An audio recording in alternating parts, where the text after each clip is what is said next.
Hello दोस्तों, welcome back to legal भूत।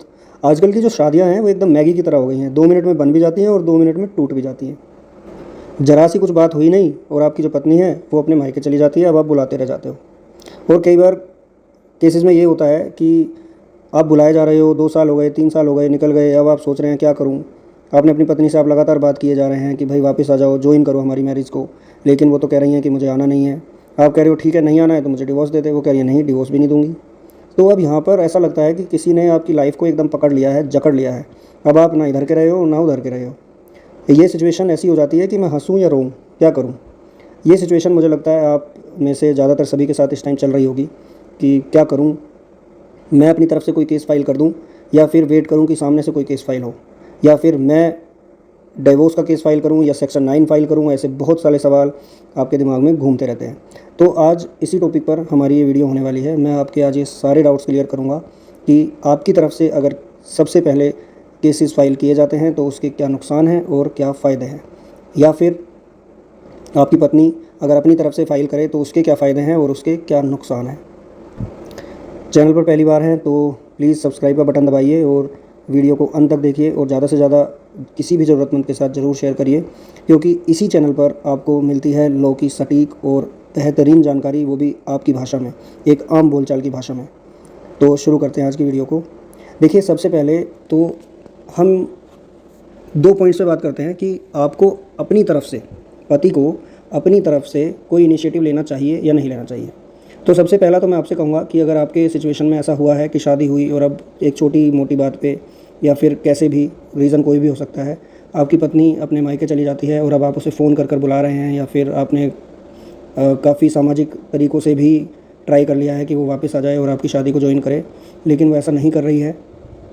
तो सबसे पहले तो आपके जो ये सारे प्रयास हैं, आपके मैसेजेस हैं, आपके कॉल्स हैं, आपके जो अन्य सामाजिक प्रयास हैं, जो आप रिश्तेदारों से या बाकी किसी यार दोस्त से की मदद से आप उससे कांटेक्ट करने की कोशिश कर रहे हैं, उसे बुलाने की कोशिश कर रहे हैं, तो आप ये सब रिकॉर्ड करिए।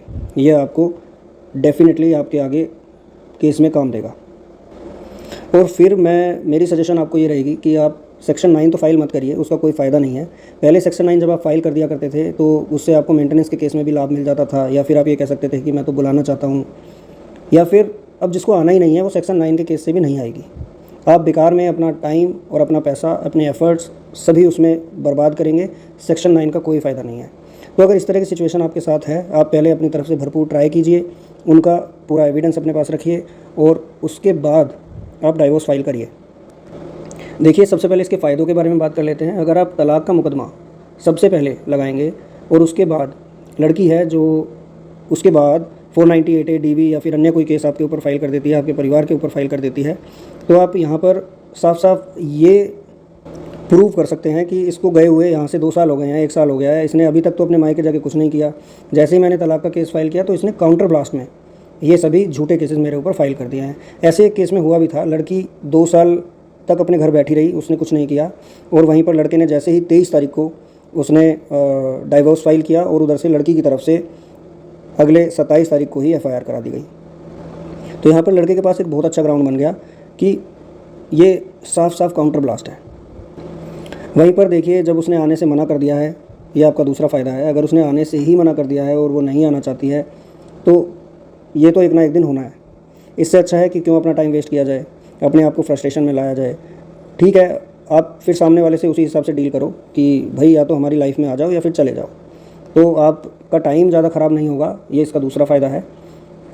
वहीं पर इसके तीसरे फ़ायदे के बारे में बात कर लेते हैं कि मान के चलिए आपकी जो पत्नी है वो 1 साल 2 साल से घर पे बैठी है, कोई रिस्पॉन्स आपको नहीं दे रही है, या फिर उसने साफ़ आने से मना कर दिया है और उसने अपनी तरफ से कोई केस भी फाइल नहीं किया है।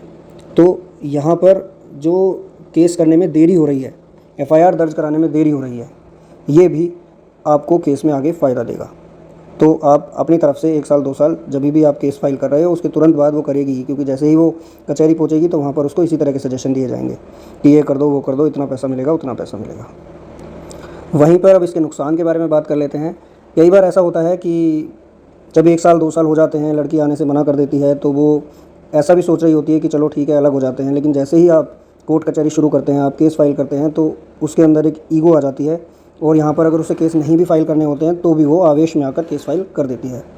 और वहीं पर जैसे ही आप, इसका दूसरा नुकसान ये है कि जैसे ही आप अपना तलाक का केस फाइल करते हैं तो लड़की उसमें सेक्शन 24 की एप्लीकेशन लगाकर आपसे मेंटेनेंस क्लेम कर सकती है। उसको अलग से मेंटेनेंस का केस फाइल करने की ज़रूरत नहीं है। और एक ये भी है कि वो आपके द्वारा फाइल किए गए डिवोर्स के केस को अपने शहर में ट्रांसफ़र भी करा सकती है, और 90 to 95% केसेस में ये हो जाता है कि केस उनके शहर में ट्रांसफ़र कर दिया जाता है। वहीं पर इसका तीसरा नुकसान ये है कि लड़की जो है वो कोर्ट में यही चिल्लाती रहेगी कि मैं तो साथ रहना चाहती हूँ, यही मुझसे डिवोर्स लेना चाहते हैं। तो जो कोर्ट की एक सहानुभूति है, सिंपैथी है, वो लड़की के फेवर में थोड़ी सी हो जाती है। तो यहाँ पर हमने डिस्कस किया है इसके नुकसान और इसके फ़ायदों के बारे में। बाकी सभी लोग आपको अलग अलग सलाहें देंगे। जितने भी टीचर हैं वो अपने अनुभव के द्वारा ही आपको बताते हैं, लेक्चर देते हैं, पढ़ाते हैं।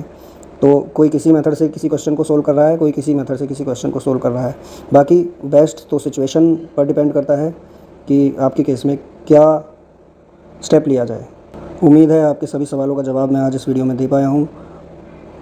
मिलते हैं अगली वीडियो में, तब तक के लिए जय हिंद, जय भारत।